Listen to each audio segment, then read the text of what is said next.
Olá, pessoal. Boa tarde, tudo bem? Vamos iniciar daqui a pouco, tá? Só alguns minutinhos para o pessoal ir chegando, tá bom?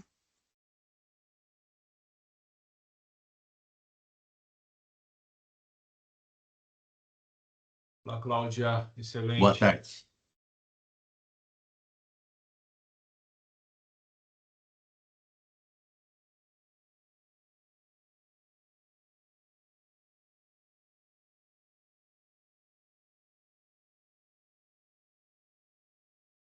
O nosso treinamento, né? É, Em primeiro lugar, queria agradecer a presença de todo mundo que está aqui participando, né? E também avisar, né, que esse treinamento vai ficar gravado e depois pode ser assistido, enfim, por outras pessoas da equipe ou por quem vocês acharem que seja pertinente.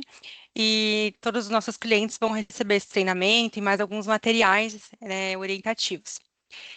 É, então, sejam bem-vindos aí a essa segunda live que a gente tem feito aí com relação às mudanças regulamentares que estão acontecendo recentemente. E hoje o assunto é sobre a Lei 15.270 de 2025, que instituiu aí uma nova tributação para os empresários, né, com relação aos lucros e dividendos, que antes eram isentos de imposto de renda e agora eles passam a ser tributados. Então, toda mudança, né, que tem no ambiente tributário não muda só o imposto, a carga tributária, muda também a forma de gerir as empresas, de gerir o negócio, toda a situação que a empresa tem de controles internos, financeiros, planejamento. Então, o ideal é que todos, né, nós, enquanto contadores e os empresários também que estão envolvidos nessa nova tributação, estejam inteirados do que está acontecendo para dominar essa regra, como que ela funciona, para poder prever o impacto que ela vai ter aí nos próximos meses, nos próximos anos. Essa lei ela foi instituída aí no dia 26 de novembro de 2025, então ela é muito recente, e ela muda a tributação aí dos dividendos, que está inalterada desde 1996. Então, vai ser uma mudança substancial aí na carga tributária, no formato de organização, gestão de todas as empresas.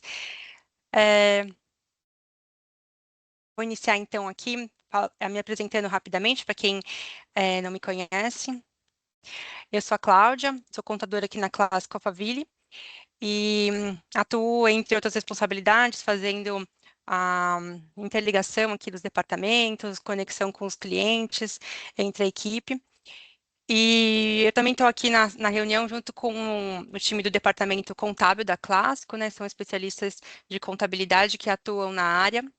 E é o Murilo, a Adriana, a Wesley, a Joyce, a Anne, eles que vão ficar aí sob, assim, sob gestão desse processo, né, que ele é novo a partir de agora, então vai haver muito contato de todas as empresas que a gente atende com essas pessoas, né, inclusive comigo também. Pessoal, se quiserem falar um oizinho aí só para... Boa tarde, pessoal. Oi, boa tarde, boa tarde. Boa tarde. Boa tarde. Bom, tarde. então, é que às vezes a gente não conhece, né, quem está ali no outro lado da telinha, mas a Clássico, ela é uma composta de uma equipe completa, né, tem diversos integrantes, a gente está aqui falando com a equipe do departamento contábil, mas temos outros integrantes também. E aí, como esse tema ele envolve muita contabilidade, fechamento de ano, fechamento de mês, trimestre e lucros, né? Então, o departamento contábil é o que tem mais contato com esse tipo de processo. Então, apresento a turma aqui para vocês poderem conhecer, né, na reunião. E vamos aqui falar dos assuntos que a gente vai conversar hoje. São diversos assuntos. Essa nova legislação, ela foi promulgada, porém ela está em constante mudança ainda, porque estão saindo, apesar da legislação em si já ter ocorrido a mudança, estão saindo instruções normativas, estão saindo diversos regulamentos, né, mais detalhados para informar como que vai ser o processo daqui para frente. Então, tudo que a gente vai falar hoje pode ter mudanças a qualquer momento, né, mas o embasamento é esse aqui, e quem né, dominar o que a gente vai falar aqui hoje, já com certeza vai ter uma melhor previsibilidade aí do impacto que isso vai gerar nos negócios, né? E, bom, então, o que a gente vai falar? Eu vou comentar um pouquinho sobre imposto de renda, como que funciona até então no Brasil, as mudanças, principais mudanças aplicadas pela Lei 15.270, comentar um pouco sobre o conceito de lucros e dividendos, que às vezes gera uma dúvida bem grande, e principalmente agora, quando as pessoas estão com esse assunto muito visado, existe muita dúvida. O que que é o dividendo de fato? O que que é uma despesa pessoal? Enfim, então é muito importante esse tópico para caracterizar o que que é de fato o resultado, né, que é distribuído. E uma vez sabendo tudo isso, como que funciona a retenção do IR para os dividendos mensal, né, que vai funcionar. Vou falar também sobre os lucros apurados até 2025, que tem uma regra de transição aí, não é tudo que vai ser tributado imediatamente. Então, essa regra de transição eu vou explicar como que ela vai funcionar. Falar um pouco do procedimento que a gente vai ter mensal de comunicação das informações de retiradas, que ela é obrigatória a partir de agora, é um procedimento que não existia, mas a gente vai ter que criar e ter esse procedimento mesmo novo e assim recorrente para que a gente consiga ter um controle efetivo aí do que vem acontecendo daqui para frente, né, a partir de janeiro. Vou dar alguns exemplos práticos de cálculo de IR sobre dividendos. Vou falar também da tributação mínima anual, que é um IR que incide aí sobre grandes fortunas, como que funciona ele, a redução que é aplicável a esse R de mínimo anual, que é, um redutor de tributação combinada, como que funciona ele, e também, no final, falar algumas estratégias para mitigar todos esses impactos, né, estratégias legais, né, que podem ser úteis e possíveis para todas as empresas, para que ela realmente apure o lucro correto, ela tenha, os empresários tenham o pagamento do IR que é devido, né, e não mais do que é devido, dado que a carga tributária já é bem alta para a gente, mas para não pagar nada a mais e sempre pagar o menor valor possível, de forma legal, né? Então, esse é o objetivo desse último tópico. E depois alguns links importantes. Bom, então, falando um pouquinho aqui do imposto de renda, bem assim, começando bem do começo, é um tributo federal, que ele é administrado pela União, e a finalidade principal desse imposto é captar recursos aí para finalizar, para financiar saúde, educação, segurança, investimentos públicos em geral, né? E como o nome diz, ele é um imposto que incide sobre a renda. E, segundo a Constituição, né, é um imposto que sempre tende a ser progressivo. Quem ganha mais, paga mais. Quem ganha menos, paga menos. Então, a ideia dessa lei que surgiu é fazer uma mudança, né, para poder, vamos dizer, que reequilibrar os parâmetros que estavam vigentes desde 1996. Mas algumas coisas não mudam. Então, o que caracteriza a renda, que incide ou não o imposto de renda? Então, várias coisas caracterizam renda. Então, salário, prolabore, lucro de dividendos caracterizam renda, aluguel recebido caracterizam renda. Rendimentos de aplicações também é uma renda que a pessoa tem, serviço de autônomo, aposentadoria, renda também, pensão, entre outros recebimentos que uma pessoa pode ter que representam um acréscimo patrimonial. O que não é renda? Não é renda. Quando você pega um empréstimo, o dinheiro entra na sua conta, aquilo ali não é uma renda que você recebeu, né? Realmente ele é um valor que é uma dívida, na verdade, né? A pessoa ela recebe aquele valor, no entanto, ela constitui uma dívida. Mesma coisa em questão de financiamento. A doação, ela não é considerada uma renda, né? Ela é sempre isenta. Transferência entre contas próprias, entre contas de cônjuge, por exemplo, o marido assim, envia dinheiro para a esposa, esse tipo de coisa não é renda, é o mesmo grupo familiar, então não constitui nada de renda e aumento real de patrimônio. E como que é cobrado o imposto de renda no Brasil atualmente? Então, existe uma cobrança para pessoa jurídica e para pessoa física. Na pessoa física, tem três formatos de tributação, que é retido na fonte, é feito o recolhimento pelo Carnê-Leão, ou o recolhimento ele é feito direto no ajuste de declaração anual, quando a gente entrega a declaração do imposto de renda. Então, essas são as três formas que ocorre a cobrança do imposto de renda. Para a pessoa jurídica, o IR, né, o imposto sobre a renda, ele é recolhido mediante o tipo de tributário que a empresa tem, né? Então, se é simples nacional, lucro presumido, lucro real, cada um tem um formato de apuração, e aí, com base nesse regime, é recolhido o imposto de renda sobre aquela receita da pessoa jurídica. O cálculo do IR sobre a pessoa física continua igual, salvo algumas exceções que eu vou mencionar no próximo slide. É, basicamente, você pega a sua renda bruta tributável, você tira os dependentes, pensão alimentícia, contribuição previdenciária e tem a aplicação de uma alíquota da tabela progressiva, tem uma parcela deduzida e você já encontra o imposto de renda devido. A tabela progressiva, ela continua nesses parâmetros aqui, estou falando aqui base de janeiro de 2026, então vai de 0 a 27,5% a tributação. Então, até o ano passado, quem recebia aí a partir de 4.664,68 já tinha uma tributação de 27,5%. É, e todas as deduções que valiam antes para o imposto de renda da pessoa física continuam valendo. Então, dependentes, quando a pessoa física tem dependentes, isso vale como uma dedução. Educação, pode deduzir até 3.561,50 por pessoa no ano. Despesas médicas tem dedução ilimitada. E o desconto simplificado, né, que também ele gera quando a pessoa não tem nenhuma despesa dedutiva, ela pode fazer a entrega pelo desconto simplificado, entre outras coisas, tá? Isso aqui é só para falar que as deduções de imposto de renda continuam valendo normalmente. Aqui eu coloquei um link que mostra a tabela de como que funciona. Bom, o imposto sendo assim, até então, né, o que mudou? Quais são as mudanças dessa lei 15.270, né? As principais alterações foram essas. Foi feita uma isenção ampliada para quem ganha até 5 mil reais de rendimentos assalariados. E com uma redução progressiva para esse tipo de rendimento, quem ganha de 5 mil a 7 mil.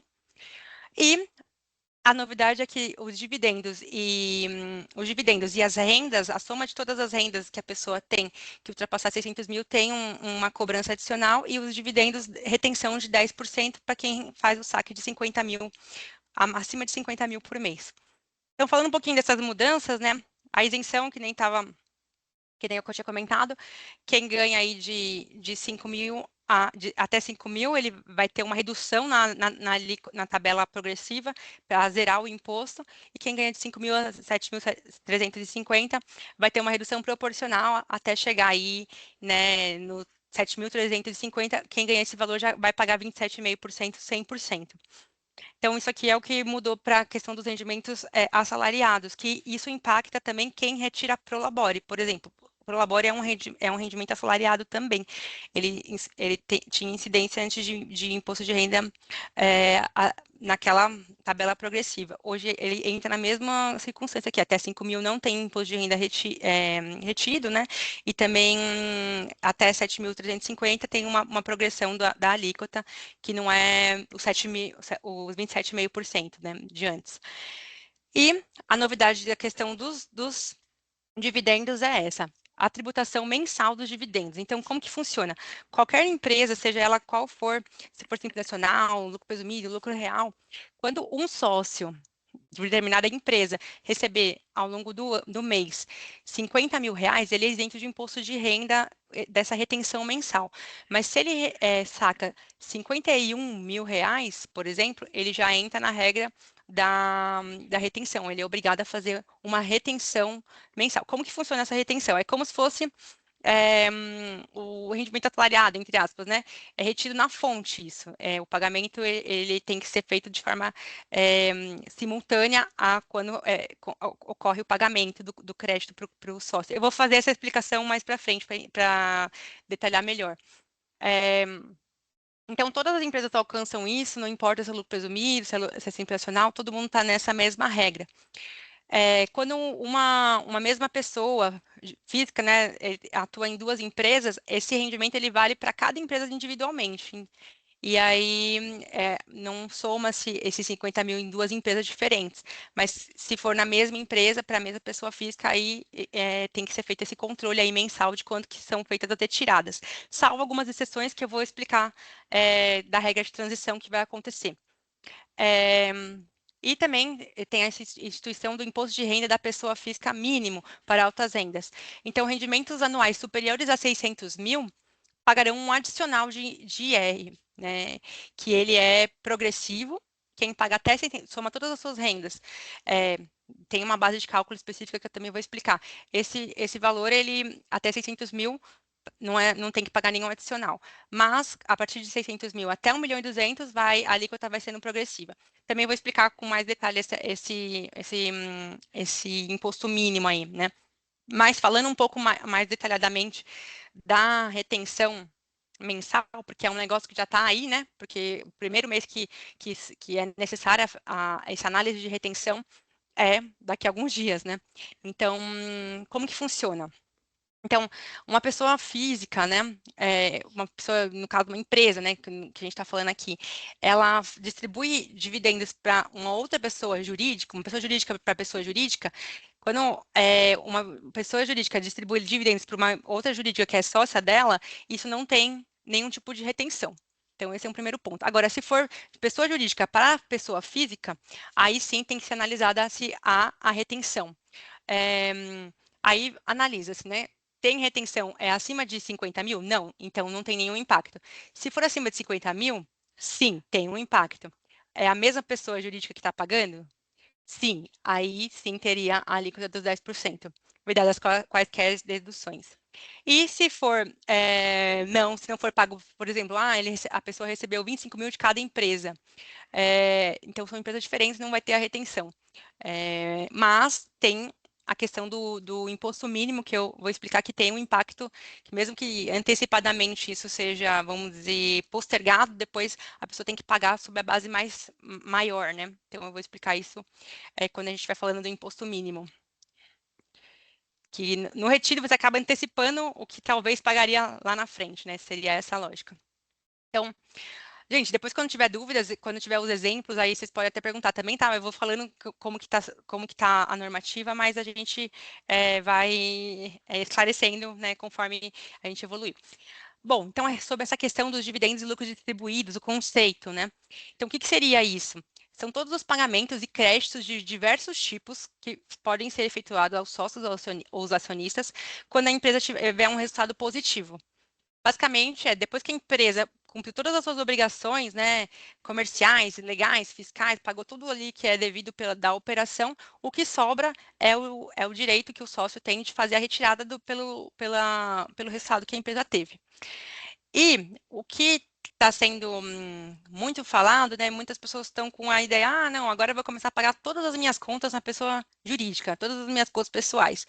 Mas não adianta fazer isso. Além de você fazer uma confusão na sua empresa, né, e causar riscos fiscais, toda a remuneração que for indireta, ou seja, que for vinculada ao CPF do sócio, ele é ainda um conceito de retirada do sócio, é uma remuneração dele, mesmo que não seja um pagamento ali cash, né? Ele ainda tem, teve um aumento patrimonial por ter a empresa pago alguma despesa da casa, enfim, do aspecto pessoal, isso tem que ser somado no valor dos dividendos e lucros distribuídos. Então, o que se caracterizam essas retiradas dos sócios, né? Esses benefícios concedidos aos sócios. Pagamento de despesas pessoais, então, cartão de crédito do sócio, escola vinculada aos filhos, supermercado, condomínio, aluguel, lazer, viagens, tudo isso tem que continuar sendo pago pela pessoa física normalmente. Faz o saque da pessoa jurídica, é a sua renda, e aí você paga na sua pessoa física essas despesas, não usar essas despesas como se fossem dedutíveis da pessoa jurídica, porque não é. Então, esse jeitinho, né, que algumas pessoas estão querendo dar, ele pode causar, inclusive, problemas que eu vou explicar, né? Então, o ideal é não fazer isso para você justamente conseguir entender qual que é o resultado que a empresa gerou na operação. Então, Pix ou transferência, e também outras coisas que caracterizam retirada de sócio. Quando a pessoa faz transferência de Pix para a pessoa sem vínculo operacional nenhum. Então, eu paguei um Pix para minha mãe, ou para um cara que veio fazer um serviço aqui e não me emitiu nota para mim, mas eu paguei o Pix indireto. Tudo isso que não tem lastro, não tem nota fiscal, né, dos fornecedores, isso tudo vira remuneração indireta do sócio. Então, pagamentos de terceiros sem nota fiscal e, às vezes, também pode acontecer situações de uso do cartão corporativo para gastos particulares. O cartão corporativo nada mais é que uma forma de pagamento da empresa. Então, tudo que tiver a ver com a empresa, vinculado ao CNPJ da empresa, pode ser pago contanto que tenha a ver com a atividade. Pode ser pago pelo cartão corporativo, mas gastos pessoais, que são aqueles que a gente comentou acima, o ideal é não fazer nada nem pelo cartão corporativo, nem pela conta pessoa física, nem Pix, nem nada. É sempre separado da conta da pessoa jurídica. Então, entre outras coisas, quitação de bens, financiamentos, consórcios pessoais, saques em espécie sem justificativa, a pessoa vai lá, saca um valor, e às vezes pode ser até que usou para pagar alguma coisa, mas tem que identificar realmente se não foi um saque, né, é, a fim de retirada de dividendos. E também integralização de capital com saldo de lucros acumulados. Às vezes a pessoa tem lucros acumulados, né, ali no resultado, e até então era possível fazer a integralização desses resultados, essas reservas de lucros, como um capital social, mas até na instrução normativa da Receita, isso aí já foi colocado que também é um rendimento tributável. Tudo que é dado, concedido de benefício para o sócio, inclusive a integralização de capital por meio de lucros, ele deixa de receber um lucro e aumenta a participação da empresa. Então, isso é entre aspas, um benefício para ele, né? Então, isso aí também é tributado, entra na tributação dos 10%. E qualquer outro desembolso que represente benefício pessoal e não uma despesa empresarial. Então, tudo isso retirada de sócio. Então, se colocar na pessoa jurídica, só vai causar confusão, porque você vai ter que, assim, ficar, como que eu posso dizer, somando, né? O que foi, o que não foi. Enfim, o ideal é manter tudo na pessoa física, que é a pessoa física, a pessoa jurídica, que é a jurídica, e as transferências são feitas conforme as retiradas de lucros. O que dá para fazer é centralizar o que é realmente coisa da empresa, né? Despesa da empresa sempre tem que ser feito com nota fiscal, sempre pagamento pela empresa, para que o lucro realmente da operação seja apurado de forma correta. E é qualquer um que pode distribuir lucro? Não. Existem algumas regras, né, uns requisitos obrigatórios para distribuir lucro. Então, o primeiro requisito é que a empresa tem que manter contabilidade regular. Ou seja, ela tem que ter apuração do lucro, né? Não tem como uma empresa ela ter lucro, falar, eu tive tanto de lucro, eu retirei tanto, mas ela não tem uma apuração desse lucro, né? Ela tem que ter lastro. E o que apura o que foi gerado realmente de resultado é a contabilidade. Você tem um balanço patrimonial, uma DRE, que vai te mostrar que aquele lucro aconteceu ou não. E que você tem direito àquela distribuição, né? Então, manter a contabilidade regular e sempre feita de forma em dia, né? É necessário para você poder ter esse direito da distribuição de lucros.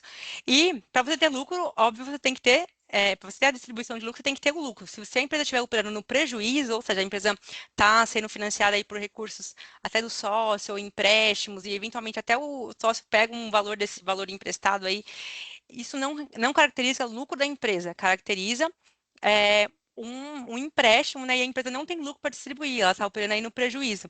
Então, é, isso aqui não pode ser caracterizado como uma distribuição de lucros. Inclusive, quando acontece esse tipo de coisa, o ideal é que seja formalizado um contato de mútuo, né? Olha, a empresa me emprestou, enfim, porque senão fica como se fosse um rendimento sem lastro.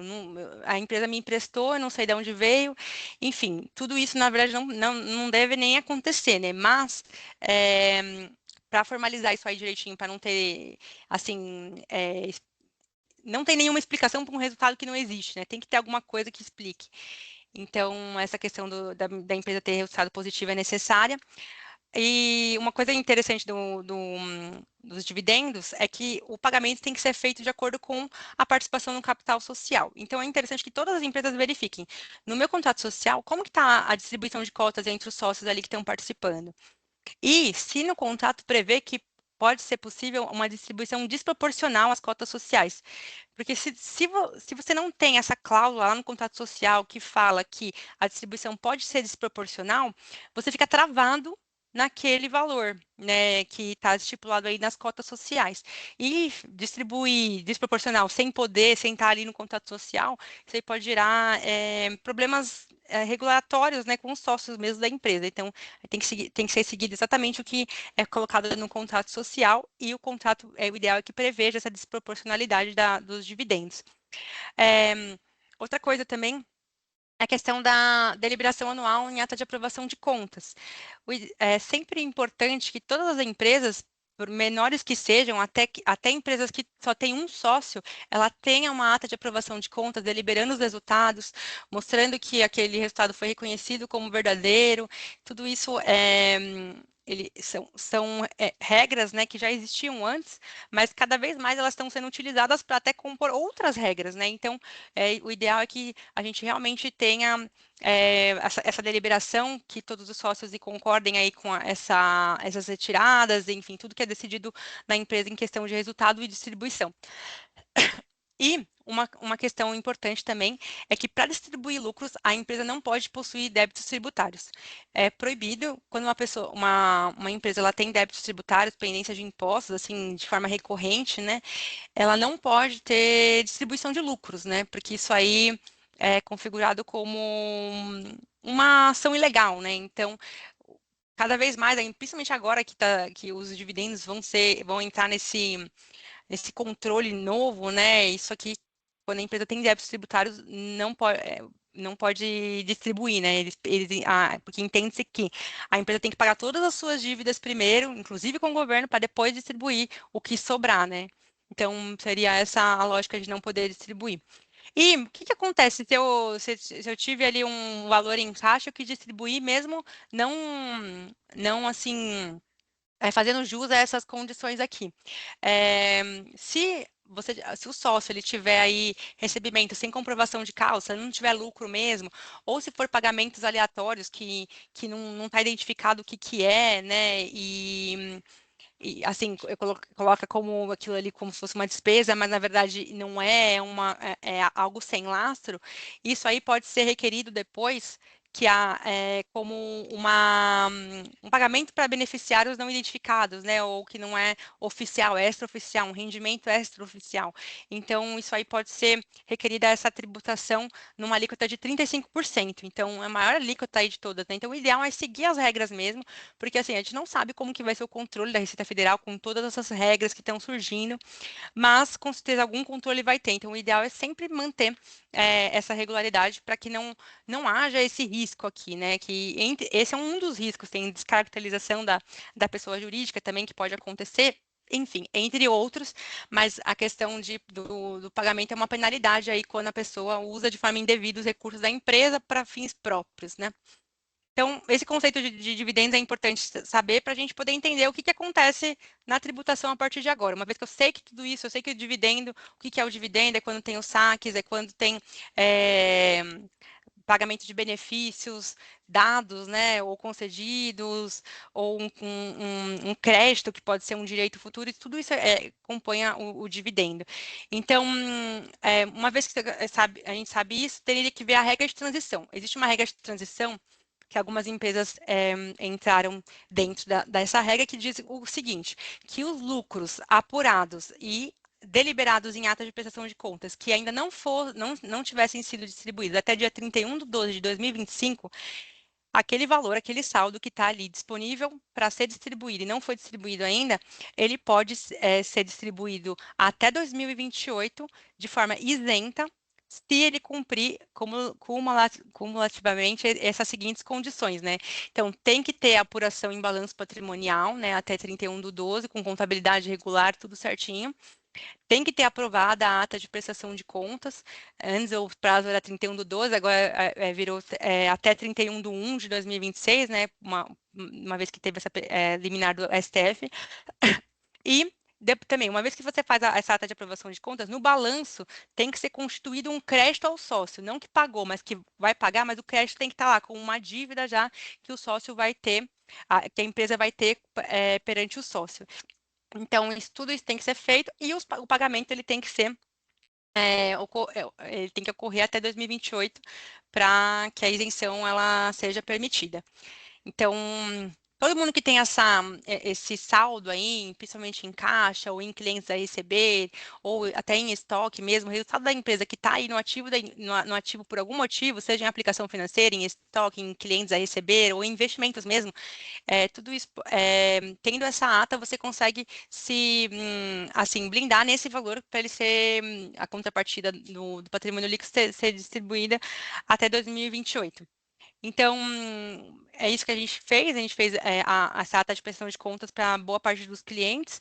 Se alguém, né, tiver com essa ata que não tenha, que tenha a condição de ter assim, ativos, né, que valores a distribuir que ainda não foram distribuídos e tem lucro acumulado, o ideal é fazer essa ata, assim, que é para a gente poder fazer todos esses procedimentos e manter essa isenção até 2028. Eu vou fazer um exemplo aqui nesse caso, para vocês entenderem aqui, vai ficar mais fácil. Aí, vamos lá, calma aí. Aqui. Até um spoiler dos próximos slides, mas só para eu entender como que funciona. Então, a gente vai ter essa informação aqui que da empresa ABC, ela teve, mensalmente a gente vai ter acesso a essa informação, que o sócio A e o sócio B distribuíram de lucros, né, de resultado da empresa, 100 mil por mês. Exemplo aqui, fictício. Só que essa empresa, ela fechou o ano de 2025 com um lucro acumulado não distribuído, aprovado em ata de prestação de contas de R$ 1 milhão. Então, mensalmente a gente vai ter que fazer essa conta aqui. Do R$ 1 milhão que foi aprovado, deliberado em 2025, 31 de dezembro, sacou aqui 100 mil aqui seria reserva de lucros 2 milhões, né, no caso, um para cada sócio. Fiz só para exemplificar. Mas aí, por exemplo, então, desse montante aqui de 2 milhões, tem direito os dois sócios, eu fiz assim, simulando que eles têm a mesma participação, né? Então, aí, conforme vai passando o tempo, a gente vai abatendo, né? Então, vai ser tributável aqui em janeiro? Não, porque ele abateu dos 1 milhão que ele tem de reserva, abateu 100 mil, sobrou 900. Depois, em fevereiro, sobrou 800, sobrou 700, sobrou 600. Até acabar, que foi lá no mês de outubro de 2026, que acabou o saldo dele totalmente, né? Então, foi utilizado todo esse saldo de reserva de lucro. Então, esse controle vai ter que ser feito, mesmo que não tenha tributação, a gente tem que saber os valores mensais para a gente poder fazer esse controle. É um controle que vai ser feito em conjunto conosco, né? Porque a gente precisa dessa questão. E a questão do cálculo, eu já volto aqui nesse exemplo. Vamos lá, então. Então, só para entender essa questão da... Mas, gente, que deu uma travada aqui.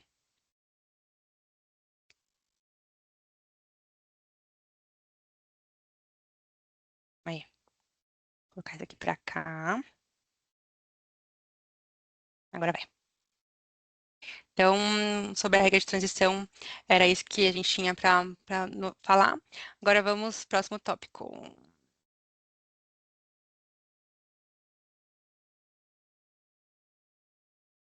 Um momento, deu uma travada aqui.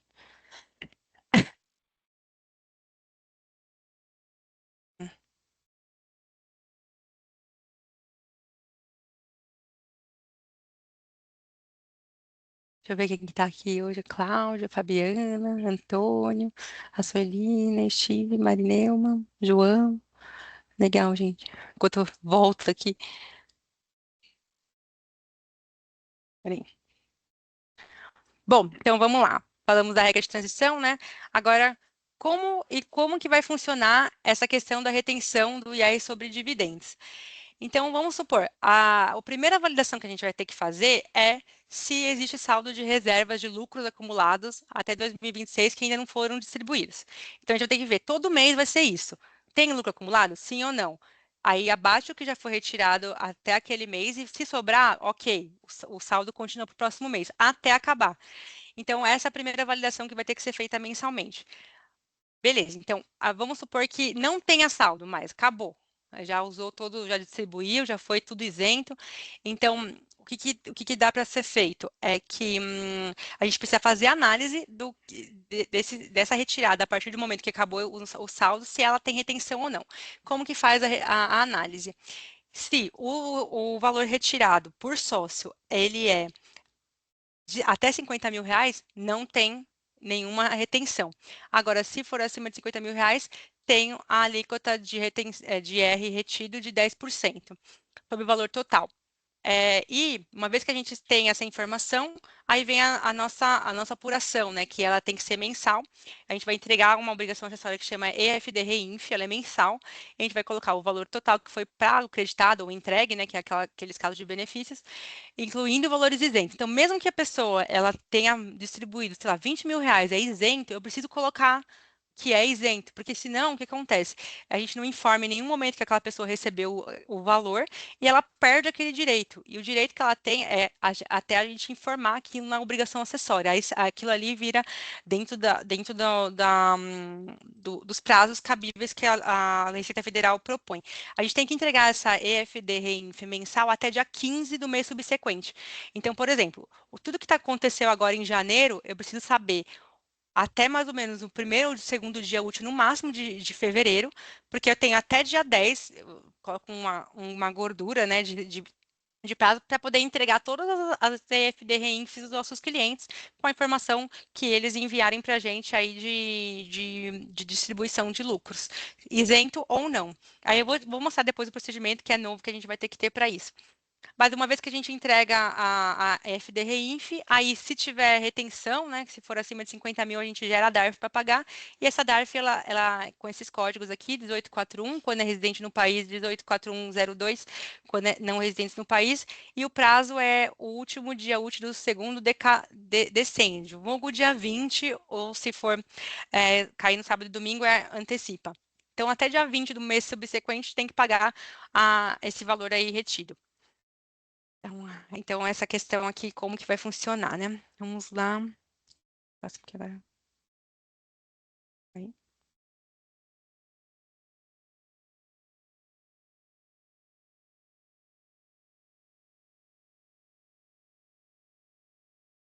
Uhum. E aí, gente, deu uma travada aqui de novo, aqui.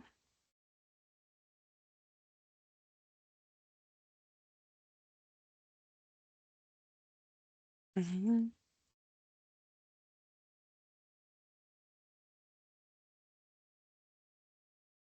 Deixa eu ver se eu saio, que aí eu consigo ver, mas se tiver muito travando, eu ponho o PDF aqui, que é mais fácil, eu acho. Ele já vai automático, peraí. Só um minutinho, gente. Tem um plano B aqui que tá travando meu computador. Vamos lá, voltar para onde a gente estava.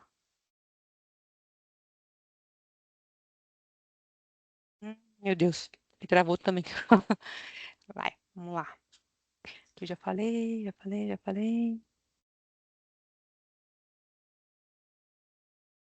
Se ele volta. Ah, voltou, peraí. Pronto.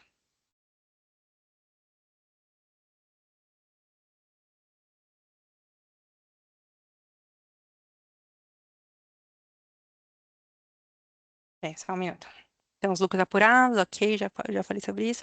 Aqui a regra que foi essa última coisa que eu falei. Bom, aí como que vai funcionar esse novo processo, né? Como que a gente vai saber? Vocês viram que os prazos, eles são muito apertados. Então, o que acontece? Eu já preciso saber quanto que foi distribuído de lucro para eu entregar numa obrigação acessória até dia 10 do mês subsequente. Então, é impossível a gente conseguir fazer o fechamento contábil em 10 dias e aprovar e tudo mais. Então, assim, de qualquer forma, a gente vai precisar que próprios sócios, né, o próprio, enfim, a equipe que seja designada, nos informem como aquela planilhinha que eu mostrei. Então, quanto que foi distribuído em cada mês, para a gente poder fazer o procedimento, né?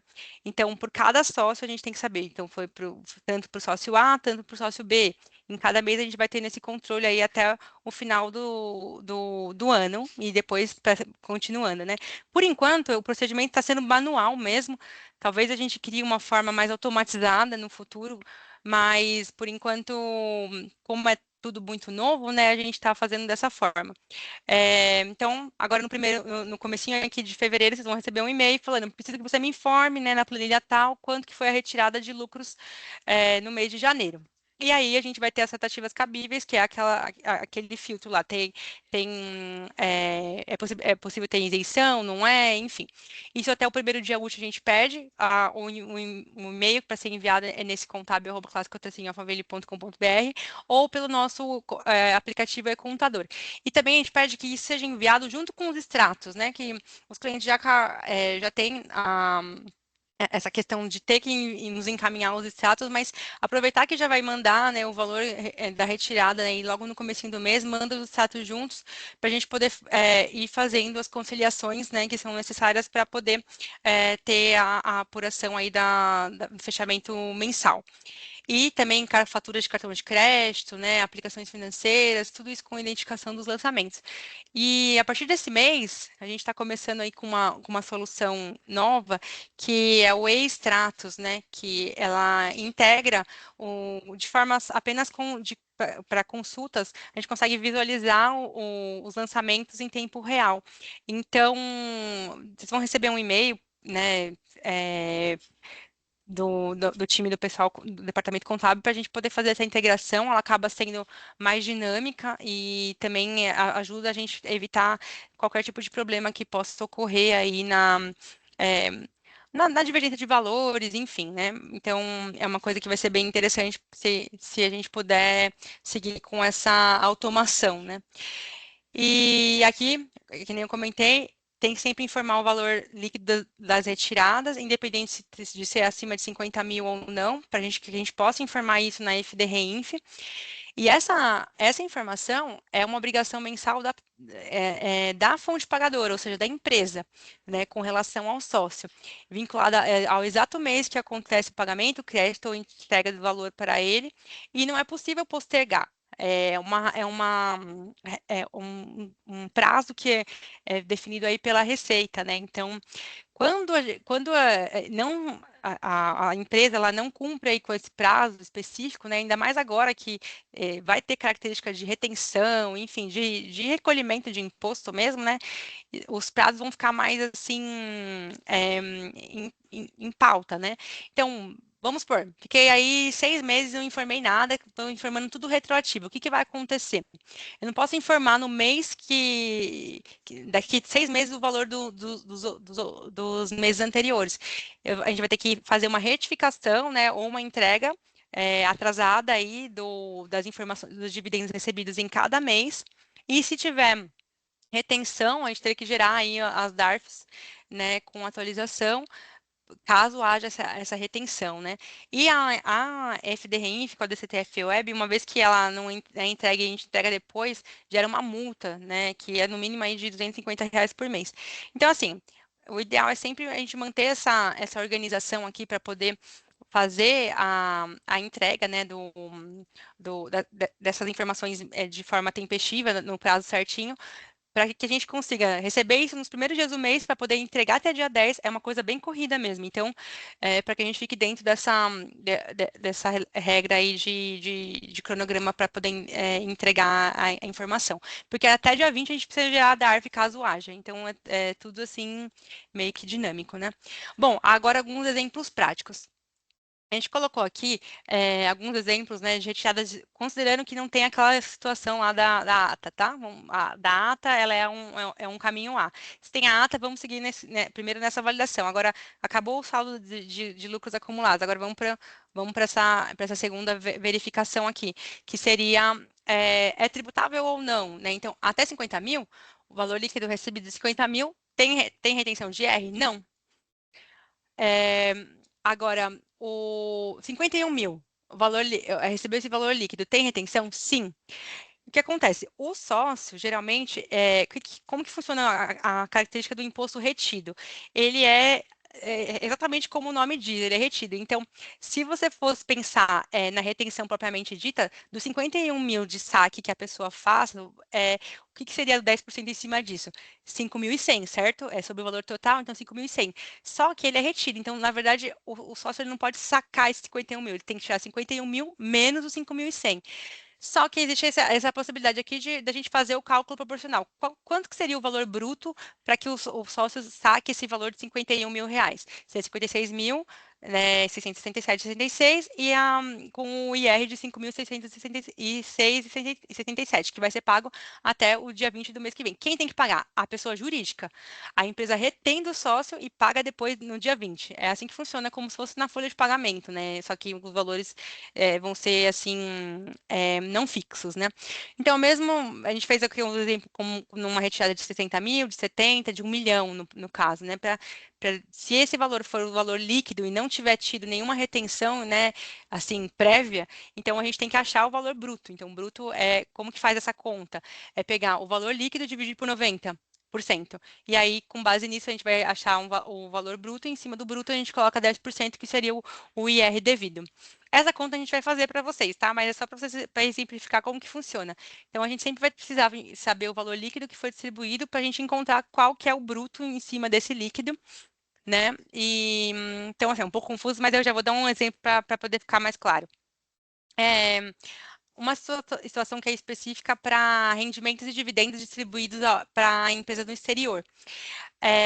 Diferente das pessoas físicas residentes no Brasil, né, que o recolhimento ele é devido no dia 20 do mês subsequente, quando ela recebe aí de uma pessoa jurídica, para residentes no exterior, tem que ser pago o IR no mesmo ato que foi feito o pagamento. Então, por exemplo, eu sou Cláudia, eu sou sócia de uma empresa aqui no Brasil, mas eu resido, sei lá, na Europa. Então, eu vou ter que ter a retenção dos 10% no dia que eu recebi esse dinheiro, não no dia 20 do mês subsequente. Então, é uma regra específica, né, para quem não tem residência fiscal no Brasil, que tem que ser observada, né? Então, isso acontece com essa questão da residência fiscal fora do Brasil. E o que a gente vai fazer com essa informação que vocês vão me enviar? A gente vai classificar, a gente vai contabilizar isso, entregar uma obrigação acessória, né? Se for isento, se for tributável, a gente vai entregar considerando essas características. E depois vem a declaração até dia 15. Aí a nossa meta sempre é entregar até dia 10, se acontecer alguma coisa, a gente tem ainda um tempo para poder verificar, né? E se for o caso, emitir a DARF para poder pagar aí no mês subsequente. Então, esse é o procedimento novo que vai ter, né? E uma questão que é interessante, né, que ainda tem algumas regulamentações para surgirem mais detalhamento na lei, mas porque assim, às vezes as pessoas podem seguir um padrão, é por empresa, então eu vou separar o meu rendimento em duas empresas, eu vou receber 50 mil de uma, 50 mil de outra, eu vou ficar isento. Nessa nova lei, eles criaram esse tributo aqui, de tributação mínima anual, justamente para evitar isso, que a pessoa divida o seu rendimento em várias empresas e que isso fique isento, né? Porque é 50 mil por mês. Na verdade, vai ser feito, mesmo que você faça essa retenção mensal, vai ser feito depois, lá em 2027, quando a gente for entregar o imposto de renda de 2026. Porque agora a gente vai entregar o de 2025, né? Agora no mês de abril, maio. Então, lá em 2027, nesse mesmo período, a gente vai entregar o valor de 2026, né? Que foi apurado aqui, que a gente está conversando o procedimento. Então, vai ser feito esse novo cálculo. Eu vou dar um exemplo específico dele. Então, como que é essa tributação mínima anual, né? Então, soma todas as suas rendas que você tem, excluindo algumas rendas específicas à base de cálculo. E aí, se você tiver até 600 mil, você não vai ter que pagar nada a mais. Se você pagar de 600 mil até 1 milhão e 200, você paga uma alíquota progressiva. Essa alíquota ela é calculada desse jeito aqui, ó. O rendimento total de todas as rendas que entram na base de cálculo da tributação mínima, dividido por 60, menos o 10, né? Então, essa alíquota é o que você vai pagar. Então, aqui só para fins de exemplificação, né? Então, uma renda anual de 600 mil não paga nada de imposto mínimo anual. Uma renda de 750 mil, fazendo essa continha aqui, ela paga 2,5. Então, 18.750. Uma renda de 900 mil, faz essa continha aqui, paga 5%. assim vai até 1.200.000, que já chega no 10%. Então, quem tem 1.200.000 já vai ter que pagar um adicional de 10%. Porém, tem um pulo do gato, que é a próxima coisa que eu vou explicar, mas eu acho que até é melhor falar com exemplo. Mas só para entender sobre o que está incidindo essa alíquota aqui progressiva, né? De 600.000 até 1.200.000 vai aumentando, e acima de 1.200.000 ela é 10% fixo. O que inclui na base de cálculo? Então, todos os rendimentos tributáveis para o labore, tudo que você tem aí de renda tributável entra, rendimentos tributados exclusivamente na fonte, então alguns investimentos que têm essa tributação exclusiva na fonte, ela entra, rendimentos isentos e sujeitos a alíquota zero ou reduzida também entra na base, resultado de atividade rural entra, ganho de capital em bolsa de valores entra também, e os lucros e dividendos. Soma tudo isso. Se você chegar em 600.000, até 600.000 é zero que você vai pagar de adicional, mas se for 600.000 para frente, você vai ter que pagar um adicional. E o que não inclui nessa base, né? Os rendimentos que estão isentos, assim, que não incluem dessa tributação mínima? Então, é bem específico lá na legislação, que é a poupança, LCI, LCA, CRI, CRA, CD, todos esses códigos aqui de tipos de investimento, da debêntures, os fundos imobiliários, de agronegócio, fundos de infraestrutura, ganho de capital sobre bens imóveis e imóveis, não entra na base de cálculo também, indenizações e rendimentos de trabalho, doação e adiantamento de herança, e luz, lucros e dividendos até 2025 também não entra na base. Então, isso aqui não vai entrar na base para você poder calcular o seu dividendo mínimo, né? O seu imposto mínimo sobre a renda total. O que vale a pena fazer esse ano, o quanto antes, é analisar as suas aplicações, seus investimentos, se eles estão nessa característica aqui, ó.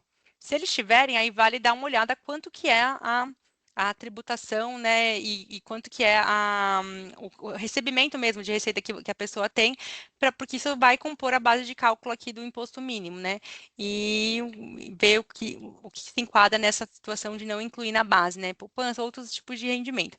Mas isso aqui mais para questões de previsão, né? Teria que fazer esse acompanhamento aí do que acontece na pessoa física, né?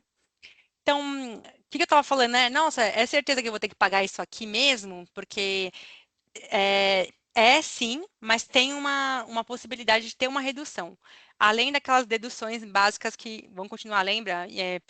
Médicos, despesas médicas, despesas de saúde, educação, tudo isso ainda entra aqui nessa base de dedução. Mas, além disso, foi instituído esse redutor de tributação combinada do IR mínimo, né? Como que funciona? Eles vão isso aqui, essa lei aqui, ela tá bem, esse texto da legislação, ele tá bem assim genérico ainda, vai ter que ter regulamentação, não está explicando assim detalhadamente como que vai funcionar essa redução, mas basicamente eles vão fazer o seguinte: eles vão calcular a alíquota efetiva de imposto de renda e contribuição social da pessoa jurídica que esse sócio participa, com relação ao lucro que foi obtido. Ou seja, lembra bem, o lucro. Então, o lucro faz diferença aqui também. Além de fazer o lucro, a diferença nos dividendos mensais, para você ter o valor que vai ser gerado de alíquota efetiva, vai ser com base no lucro auferido. Então, aí vai chegar num valor X. E vai ver a alíquota efetiva que a pessoa tem na pessoa física, que vamos supor que seja 10%. Somando as duas, se der acima de 34%, pode ser que tenha um redutor, que é mais ou menos o que eu estou explicando aqui, né, da questão do redutor. Mas eu acho mais fácil explicar falando com um exemplo prático. Vou colocar aqui na tela para a gente ver. Espera aí.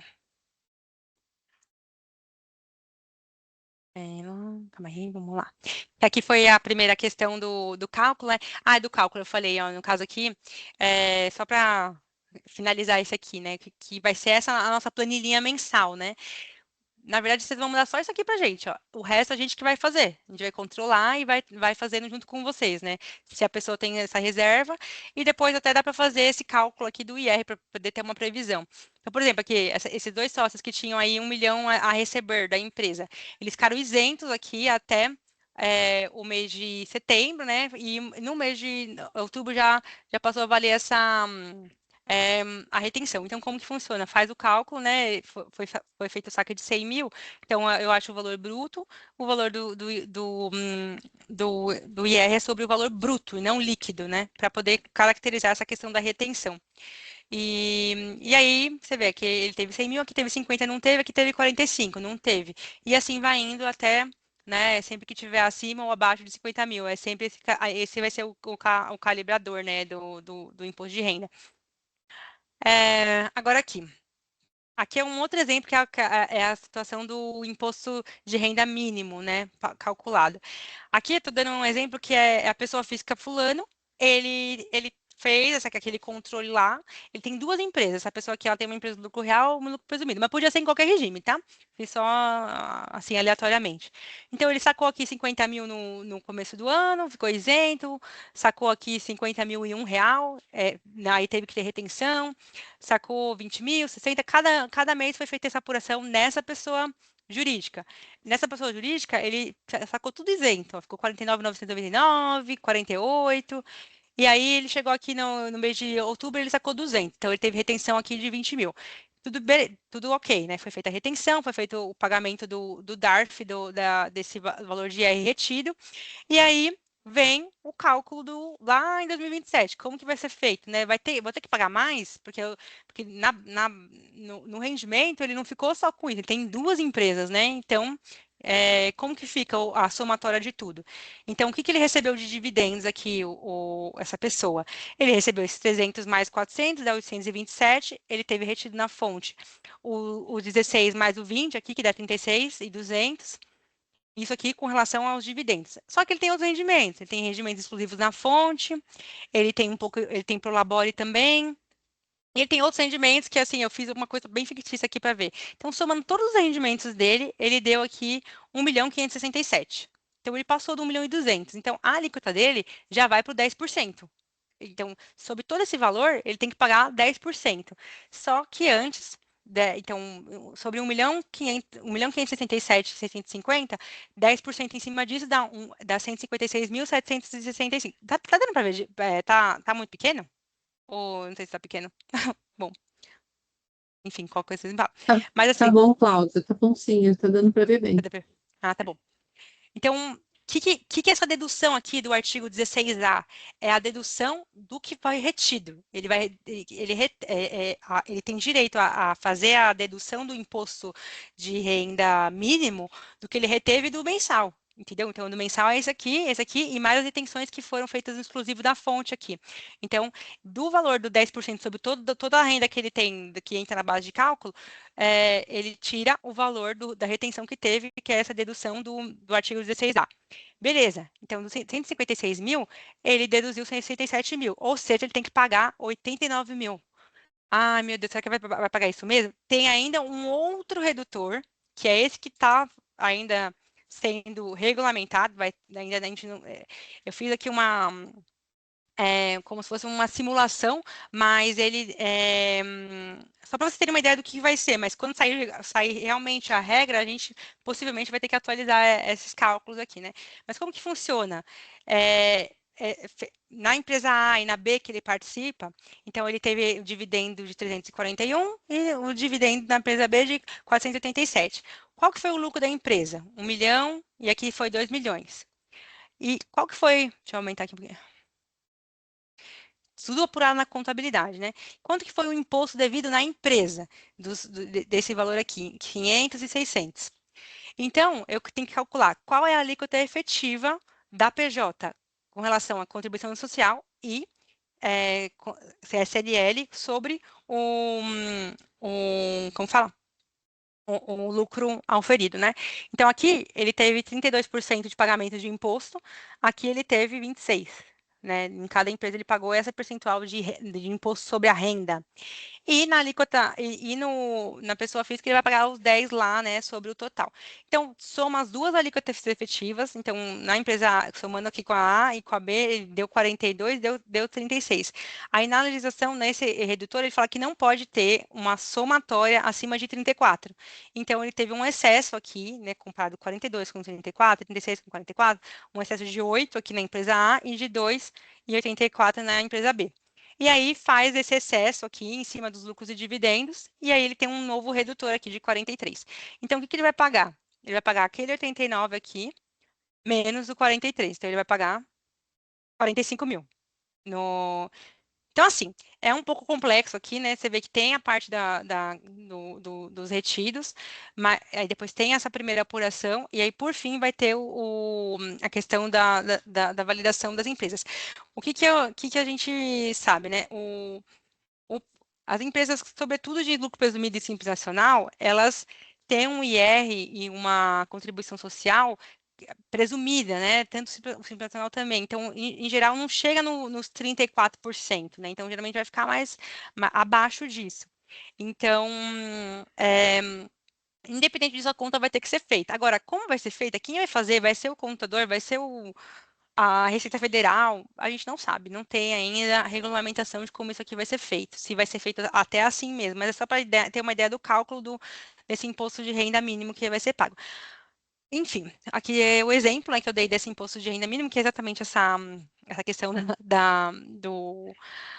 da incidência ou não, né? E 34% é para empresas em geral, aí é 40 e 45% para empresas financeiras, que em geral a gente não atende, né, essa característica, é mais empresas em geral que é 34,5%.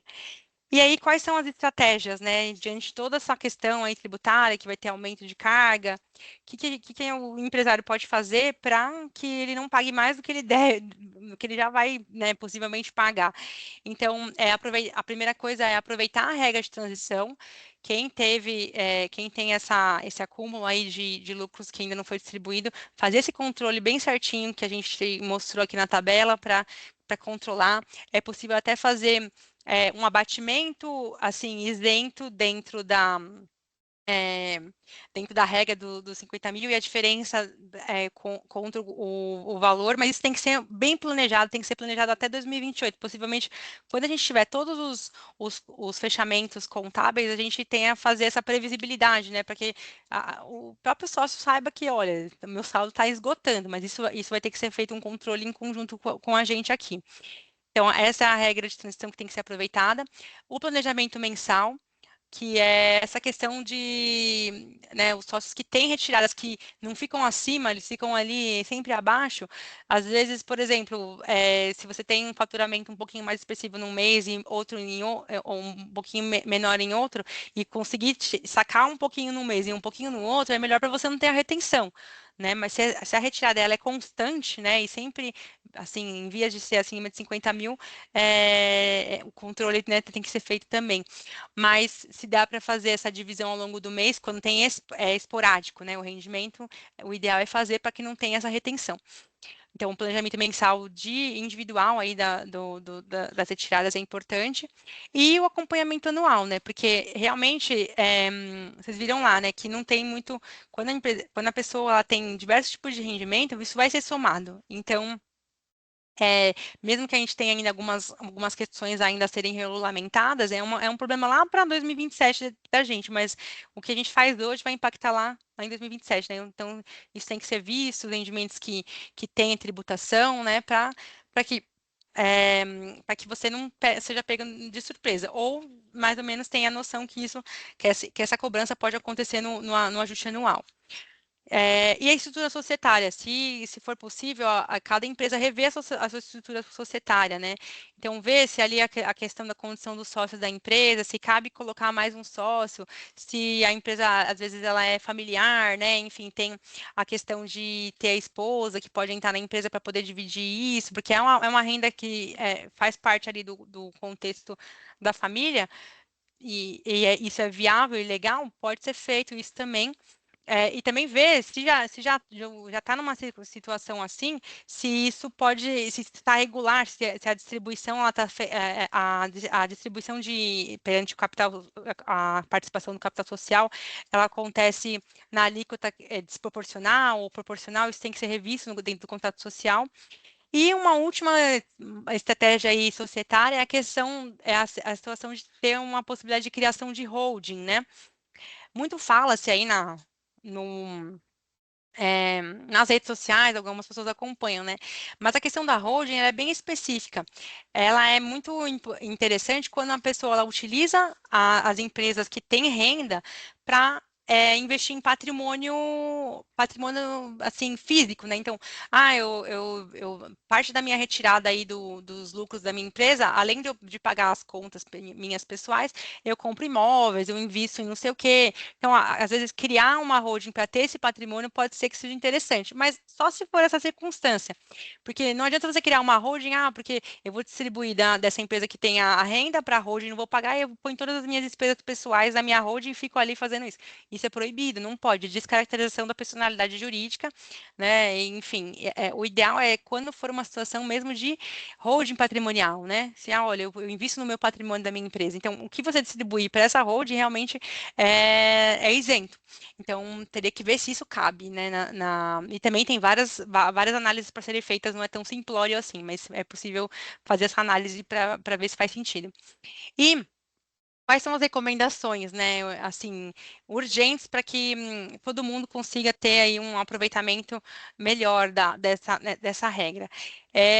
Então, eu coloquei aqui 8 dicas, né, que na verdade são exigências aí de governança da empresa que agora, o lucro da empresa faz diferença, né? Então, tudo que está colocado aqui é para ajudar a empresa a ter um lucro correto apurado. Então, separação da conta pessoa física da conta jurídica. Quanto mais você conseguir ter separação dessas questões, melhor, porque você vai saber exatamente quanto que foi o saque aí para a pessoa física, né? E fazer esse controle melhor. Vamos supor que eu sei que eu fiz uma retirada de 40 mil, mas eu esqueci de falar que eu paguei não sei o quê. Então, assim, isso faz a gente ter que retroceder, fazer retificação, isso causa problemas, né? E quando você não tem essa mistura, esse tipo de problema ele não existe, né? Então, realmente, tudo que é pago para fins pessoais fica nas contas da pessoa física mesmo. Então, fazer essa divisão é importante. É, a questão da emissão de nota fiscal. A emissão integral de nota fiscal para venda, serviços prestados, ela é assim pré-requisito, porque quando a empresa ela tem assim falhas, vamos supor, desse tipo de emissão de nota, fica furado, porque você não tem lastro, né? Então aquilo ali não é aquele recebimento que não tem nota, ele não tem lastro para você poder falar que aquilo ali é o seu rendimento. Então tudo fica furado, até a distribuição de lucros, né? Então tudo tem que ter nota, ainda mais em questão aí da reforma tributária do consumo, que isso está sendo cada vez mais visado, uma coisa leva a outra. E a questão da nota fiscal também, não só para os clientes, né, da empresa, mas para os fornecedores. É, nunca realizar movimentação fiscal sem nota fiscal, sem recibo, sem boleto, algo que seja vinculado ao CNPJ da empresa, porque senão isso aí vira distribuição para o sócio. E a distribuição é 10%, além de todos os impostos que já são pagos, né? Então, não é benéfico. O que der para você centralizar na empresa de despesas que são pertinentes, né? Não com fins pessoais, mas que podem ter a ver com a atividade, pode colocar, não tem problema. Mas o problema é mais quando coloca coisas que não tem nada a ver. Aí isso é bem perigoso, até para questões assim da reforma tributária do consumo. Os seus gastos têm que estar coerentes com a atividade da empresa. Não adianta eu ter tipo, uma empresa de contabilidade e pagar, sei lá, o pet shop do meu cachorro na empresa, na conta da empresa. Isso é facinho de pegar. Estou dando um exemplo bem aleatório, mas enfim, é só para ter esse exemplo, né? A folha de pagamento também, tudo que for o quadro de colaboradores da empresa tem que estar regular dentro da folha, nenhum pagamento por fora, porque isso depois vira distribuição de lucros para os sócios, tem que ter lastro, né, perante aí a folha ou nota, né, quando é prestador de serviço, a questão de empresas que estão do mesmo grupo, né? Às vezes acontece das empresas elas fazerem mistura entre as empresas, né? Então, uma empresa empresta para outra, uma empresa paga a conta da outra, ou compra para uma e é da outra. Enfim, isso tem que ser evitado ao máximo, porque dá uma confusão generalizada, né? Além de. E o controle se perde totalmente, né? Dos recebimentos e tudo mais. Então, a ideia é manter essa segregação, cada empresa tem a sua conta, cada empresa tem a sua despesa, não mistura nada com relação a isso, porque senão fica uma confusão e depois a gente tem que fazer, né, vamos dizer assim, retificações para poder acertar mútuo, enfim, coisas que não tem contrato, né, que pode ser caracterizado até como distribuição, né, se não tiver realmente um documento amparando essa segregação, esses empréstimos entre empresa, né. E A questão aqui do envio mensal das informações e documentos, manter sempre o envio daquela planilha com as informações de retiradas e também a planilha com os extratos, né, documentos financeiros, que são pertinentes para a gente poder fazer a apuração da contabilidade depois. O certificado digital é muito importante. Todas as empresas, assim, é obrigatório ter certificado digital, né? Às vezes a gente consegue até ficar com a procuração ativa sem o certificado, mas isso não é bom para a empresa, porque sem o certificado a gente não consegue acessar notas fiscais emitidas contra o CNPJ, tanto de compra quanto de serviço prestado. A gente fica assim meio no escuro com muitas informações sem certificado digital. Então, assim, é um investimento que vale a pena todas as empresas terem, porque isso garante que a gente vai conseguir puxar tudo que está sendo, assim, oficialmente tributado como despesa da empresa, custos, etc., né? Então, é muito importante que todo mundo tenha o certificado A1, que tem que ser esse modelo, para fazer a- essa esse controle, né, da parte fiscal que a gente faz a escrituração das notas fiscais. E o fechamento contábil de 2025, né? Se alguém tiver aí envios de documentações pendentes, né, que ainda sejam necessárias enviar aqui para o time do departamento contábil, enviar o quanto antes para a gente poder ir seguindo com as atualizações devidas para a gente ter um fechamento, se tiver aquela questão do valor dos lucros a serem distribuídos, né, a gente faz assim, assim que possível para a gente poder fazer o nosso planejamento do ano. E, assim, no mais é isso, gente. Acho que tem alguém que levantou a mão aqui. Ah, Cláudia, você está com alguma dúvida, Cláudia, também? Na verdade, eu queria fazer uma pergunta, Cláudia. Você Sim. falou aí sobre as contas que devem ser pagas, cada uma pelas suas respectivas empresas. E aí eu tenho uma pergunta, por exemplo, eu tenho uma empresa que ela tem um CNPJ e tem um CNPJ filial. Algumas coisas são faturadas para CNPJ filial. Isso me obriga a ter uma conta bancária também para a empresa filial, ou só o fato de mudar os últimos números isso indifere a situação? Indifere. Quando a empresa, a contabilidade, ela é sempre centralizada no CNPJ raiz, né? Então, todos os pagamentos que forem feitos pelo raiz, ou às vezes se a conta for de outra empresa que não seja a matriz, né?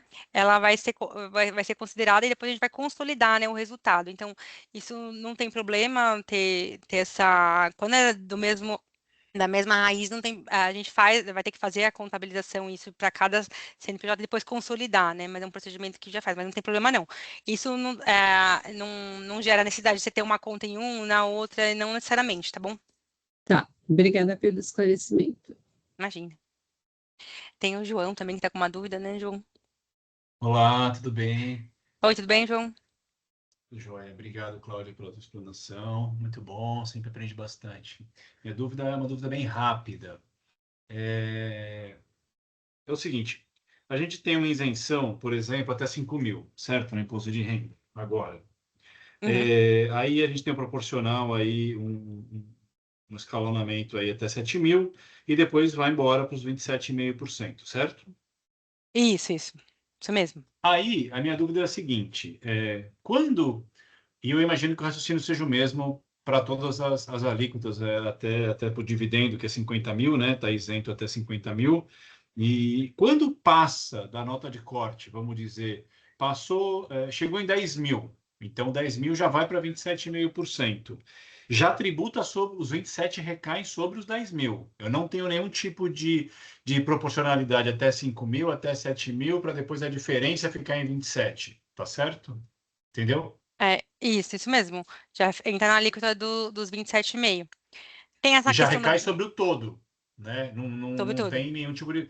Eu passei da. Então, 50.000 é isento. Se eu tirei de dividendo 52, o tributo já vai recair sobre o 52 inteiro, né? Não é sobre a diferença, é isso, né? Isso mesmo. Tá. É exatamente isso. Aqui, por exemplo, é que nem aqui, né? 60.000 a pessoa tirou aqui. Então, o Uhum. tributo ele cai sobre os 60, não sobre os 10, né? Que seria R$ 1.000 no caso. Ele tem que pagar seis É. mil. Então, Uhum. realmente é Uhum. sobre o Tá total. bom. É uma Tá dúvida que ótimo. tinha, né? A legislação Hum. ela estava deixando mais assim meio genérico na primeira. primeiro texto, mas depois surgiu, até na apresentação eu coloco ali perguntas e respostas da Receita Federal, vale muito a pena dar uma lidinha. Ele esclareceu que isso aí é sobre o total mesmo, né, não sobre o excedente. Então, é isso aí. Tá. Tinha uma tese, né? Em algum momento teve essa tese, É. algumas pessoas até na área jurídica mais antiga já, né? Uhum, E tem gente que ainda tem essa dúvida, por mais incrível que pareça, fica uhum. parecendo uma coisa estranha, né? É, Mas enfim, essa é a regra, né? Então isso que é importante. Tá sim. joia, tá Aqui, joia. né, até eu coloco alguns links, né? Ele coloca nesse link aqui tem essa, vamos dizer assim, esclarecimento que Perguntas e eles dão, respostas. né? Tá, Isso. perfeito. Mas aí, depois eu vou disponibilizar, mas é sobre o total mesmo. Infelizmente, não é sobre a diferença, né? Deveria, mas Tá enfim. bom. É, É um raciocínio. Talvez a gente é, chegue lá um dia. Talvez a gente sim, chegue sim. lá. Tá joia. Tá bom? Obrigado. Parabéns, Imagina, viu? João. Valeu. Valeu. Obrigada a você. E já. A Cláudia perguntou se eu vou disponibilizar a gravação. Vou sim, vou disponibilizar a gravação. A gente está fazendo ao vivo aqui, mas eu vou mandar para todos os clientes, né? Praticamente. A gente enviou também um comunicado avisando, né? Enfim, desses procedimentos e tudo mais. E a conversar assim é muito esclarecedor, né? Então, por isso que a gente fez, para depois isso ficar disponível. Mas eu vou encaminhar até para vocês que já assistiram, vocês vão ter esse material, tanto a gravação quanto a apresentação, as explicações, planilha, até eu disponibilizo para vocês terem esses exemplos. O Márcio também tem uma dúvida, né, Márcio? Boa tarde, tudo bem? É muito Ô, boa Tiago. apresentação. Essa questão das despesas, né, da gente carregar a empresa com despesas, visando reduzir o lucro dela e, obviamente, a nossa retirada, portanto, reduzir a tributação. Eu fiz até uma pergunta no chat. Por exemplo, se eu quiser comprar um imóvel ou um veículo, ou se tiver, por exemplo, algum tipo de despesa, qualquer despesa. Vou imaginar que eu enchi o tanque do carro aqui e, em vez de dar o meu CPF, eu pedi uma nota e foi o CNPJ da minha empresa. Uhum, Mesmo assim, eu não posso fazer esse tipo, vocês não recomendam fazer esse tipo de coisa? Sim, sei que eu coloquei dois extremos, um imóvel, um carro e uma uhum, despesa de gasolina, mas só para a gente entender um pouco uhum, o que que dá para usar ou não de uhum. subterfúgio para pagar um pouco menos de imposto. Sim. Obrigado. Imagina. Não, é importante essa pergunta, mas essa questão por exemplo, gastos que podem ser, é, assim, vinculados à atividade, por exemplo, gasolina, até refeição, alguma coisa que seja específica, pode ser caracterizado, dependendo da atividade da empresa, por exemplo, uma empresa é uma empresa de representação comercial. Então, vamos supor, a equipe ou o próprio sócio, ele faz viagens a trabalho. É fundamental que ele coloque ele faça a compra do hotel que ele vai estar, tudo que ele tiver na viagem de gasto, seja gasolina, seja, sei lá, que seja assim, com um objetivo de trabalho, ele coloque no CNPJ da empresa, pague, né, na conta, no cartão da empresa, e aí sim, isso caracteriza como uma despesa empresarial mesmo, né? Então isso não tem nenhum problema. Assim, é só tomar um cuidado para, assim, não colocar coisas que são muito características de gastos pessoais, né? Mas é mercado, que nem eu tinha comentado, condomínio, coisas de lazer, clube, né? Ou, por exemplo, a empresa, ela não tem uma característica específica que tenha tipos de reuniões, porque apesar que boa parte das empresas pode ter, né, que não caracterize, mas geralmente, se você está respaldado com nota fiscal e o pagamento está dentro da pessoa jurídica, pode ser colocado sim. E aí a gente vai fazer a apuração, né, conforme surgirem essas notas, né, a gente conseguir baixar elas, ter o confrontamento aí ela vai fazer parte da empresa, do resultado da empresa mesmo. Agora, assim, se for, fez o pagamento na pessoa física, ou às vezes até tem uma equipe, isso acaba ficando a título de reembolso. O ideal é não ficar assim, porque pode gerar dúvidas, né? Ainda mais se os valores são altos. Mas tendo esse vínculo com a empresa, pode ter sim. E a outra dúvida que você tinha falado, era do carro. Então, o carro é um bom exemplo também. O que acontece? Vamos supor, você vai comprar um carro na empresa. Perfeito, você comprou, então vamos supor, eu tenho ali, tô tendo meu lucro da empresa, tal, comprei o carro na empresa, o carro, sei lá, custou R$ 200.000. Então, se fosse no padrão normal, eu teria que sacar os R$ 200.000, pagar 10% sobre os R$ 2.000 e para comprar o meu carro, né, de R$ 200.000. Estou dando um exemplo bem aleatório. Mas assim, então, sim, se você comprar o carro na empresa, você vai ter você está tipo investindo no patrimônio da empresa, né? Se o carro ele tiver a ver ali com a atividade ali, né, em questão, a empresa pode ter patrimônios ativos, né? Pode ser um carro, pode ser até imóvel. Mas assim, o ponto é o seguinte: isso pode gerar depois um problema, porque quando você põe um ativo na empresa, né, um carro, por exemplo, um imóvel, esses ativos eles têm depreciação. E aí, essa depreciação ela vai fazer parte do resultado, né? Enfim, conforme o bem for depreciando, por exemplo, o carro, a depreciação é de 20% por ano. Então, em 5 anos, um carro de 200.000, ele vale zero. Aí vamos supor que eu vou vender meu carro daqui 5 anos, ou daqui, sei lá, 4 anos, vamos colocar 5 anos. O carro vale zero, eu vou vender ele por 100.000. Então, eu vou ter que pagar o imposto de renda e contribuição social, se eu for uma empresa do lucro presumido lucro real, de 34% sobre esse valor. Porque ele entra, né, não entra na base de presunção, no caso de lucro presumido. E do Simples Nacional é 15%. Então, assim, depois de um tempo, isso acaba, vamos supor, você evita o pagamento dos 10%, né? Mas mais para frente, quando você for vender, se você ficar com um longo período, o bem vai sofrer assim, depreciação, e você vai calcular, quando ele for vendido, a diferença entre o valor residual depreciado, né? Então, isso tem que ser levado em conta para não, assim, não ser pego de surpresa no futuro, né? Mas é uma boa Isso, pergunta. mas isso se eu lançar, e se eu não lançar a depreciação, por exemplo, eu posso? Não? Desculpa. Não, então, é uma regra contábil, né? Até para fins fiscais, por exemplo. Você vai comprar o Entendi. carro, né, na pessoa física, você vai ter ali uma nota, desculpa, na pessoa jurídica, uma nota contra o CNPJ.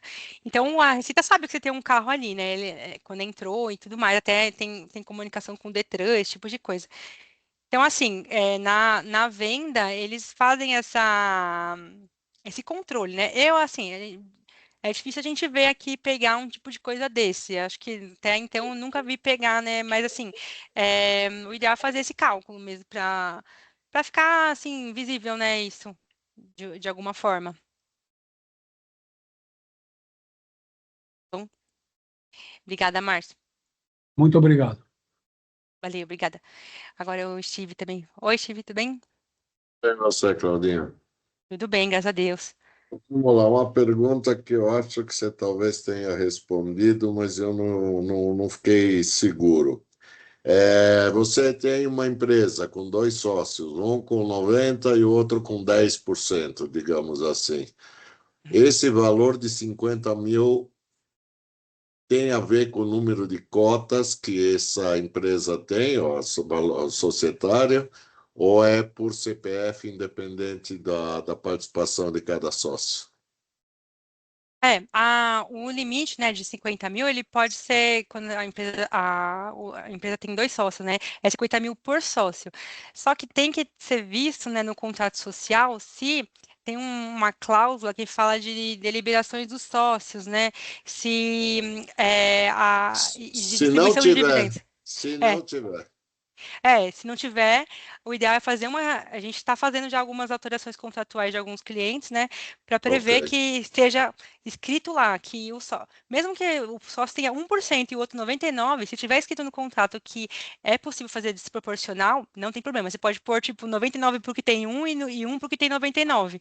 não tem problema. Se tiver no contrato social, né, que existe essa possibilidade, e também é importante ter a ata de aprovação, né? Ó, eu concordei, porque principalmente no caso quando a empresa tem dois sócios da mesma família, é interessante, né? É a renda da família, no caso, né? Se ficar só num sócio, Exatamente, ele vai assim exatamente. queimar a isenção, né? Então, dividir em dois, por exemplo, é vantajoso nesse sentido. Mas aí é interessante ver essa cláusula, né? É possível fazer a distribuição desproporcional, não tem problema nenhum.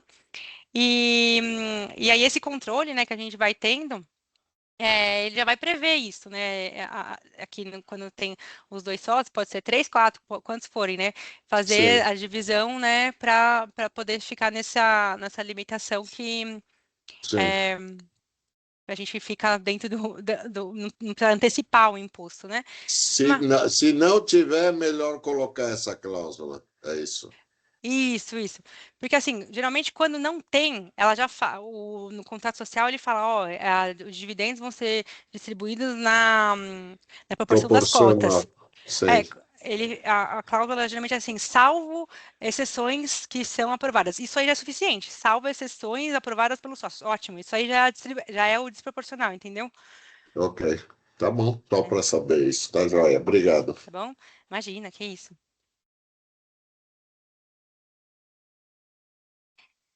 É, bom, gente, então, é um tema bem denso, né? Enfim, eu acho que eu falei bastante coisa aqui nova, é uma coisa que a gente vai meio que aprender juntos. O procedimento nosso, por enquanto, vai ser essa planilha que vai ser semana que vem que a gente vai solicitar. né? Quem conseguir se programar e ter essa previsibilidade o quanto antes, vai conseguir, né, ter essa programação melhor para um futuro próximo que ele tem possibilidade de isenção, mas para um futuro a médio prazo, né, que não vai ter essa isenção, mas para poder conseguir ter essa ideia de quanto que é o imposto que ele é devido, para se preparar para ele, ou para no ajuste anual ter mais ou menos um cálculo que seja factível, né? E, e aí a gente vai conversando, enfim, nos próximos meses, talvez a gente tenha novas atualizações dessa lei. Até esse valor de 50 mil por mês, ele é mutável, pode ser que o ano que vem seja 55, pode ter mudanças, entendeu? Então, isso sempre a gente vai ter que ir fazendo validações, né, conforme as regras mudam. E para sobreviver aqui nessa questão, nessa nova situação tributária, né? Todas as empresas estão sujeitas, então quem conseguir se preparar antes vai acabar se adaptando melhor, né? Então, a ideia é tentar dar o suporte no que for possível, tá bom, gente? E assim, aqui agradeço vocês pela participação. Eu coloquei aqui a lei na íntegra, se vocês quiserem ter, para consultas, as perguntas e respostas da Receita Federal. Tenho aqui o nosso acesso do e-contador. E o nosso contato aqui, ficamos à disposição para qualquer questão que vocês tenham. E a equipe também disponível para poder auxiliá-los a passar por esse momento aí de transição, né, de mudança. E muito obrigada aí pela participação, viu, gente? A Cláudia também está mandando uma... Oi, Ô, Cláudia. Cláudia, Oi. excelente apresentação, obrigada. Mas agora eu quero esse link. Preciso compartilhar aqui com o meu pessoal de financeiro e tudo mais, Não, é muito porque bom. Sim, eu vou precisar de colocar mais gente aqui meio que antenado nessa questão toda. Então, se você puder disponibilizar o link, eu super agradeço. sim. Não, é importante que todo mundo, você vê, a gente atende aqui diversos clientes, aqui eu tenho quantas pessoas que se inscreveram? 17. Saibam que vocês estão saindo na frente, porque ter um tempo para pensar sobre isso não é assim trivial, é uma coisa do seu negócio, entendeu? Você tem que preparar, você tem que entender para poder lidar melhor com o cenário que está sendo apresentado, né? Então, é interessante, sim, eu vou mandar o link, vou mandar o material, se quiserem depois, enfim, verificar, né, com a equipe, enfim, pessoas que são vinculadas a esse tipo de processo, a gente disponibiliza e também para assistir de novo. E se tiver qualquer situação que impacte alguns clientes a gente já está até conversando já, vamos pensar aqui na estrutura societária, tem alguma mudança que seja cabível, a gente está disponível para fazer. A hora de fazer as adaptações é agora, né, para a gente poder programar aí um futuro para que seja, assim, adequado, né? Que nem eu falei, que a gente, todo mundo está aqui no mesmo país, estamos no mesmo, sob as mesmas leis, mas a gente tem formas de pagar o que é justo, o que é devido de fato, e a contabilidade é um grande, assim, como eu posso dizer, recurso, né, para que a gente consiga fazer isso. Você vê, tudo envolve o lucro, então o lucro tem que ser realmente apurado direitinho, certinho. Então, é importante que as empresas deem esse devido valor, né, para a gestão contábil mesmo, a administrativa da empresa operacional, porque uma coisa conversa com a outra e é tudo um ciclo, né? Que a gente planta e colhe frutos bons aí no futuro, tá bom? Ai, deixa eu ver, deixa eu tirar aqui a apresentação, só para ver vocês.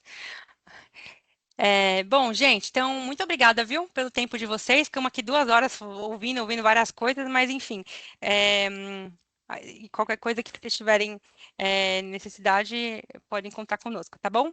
Muito obrigada. Desejo uma ótima tarde para vocês. Obrigada também, Obrigado. Cláudia. Um abraço. Tchau, tchau. Até Boa mais. tarde Valeu, tchau, tchau. também. Boa tarde. Tchau, tchau.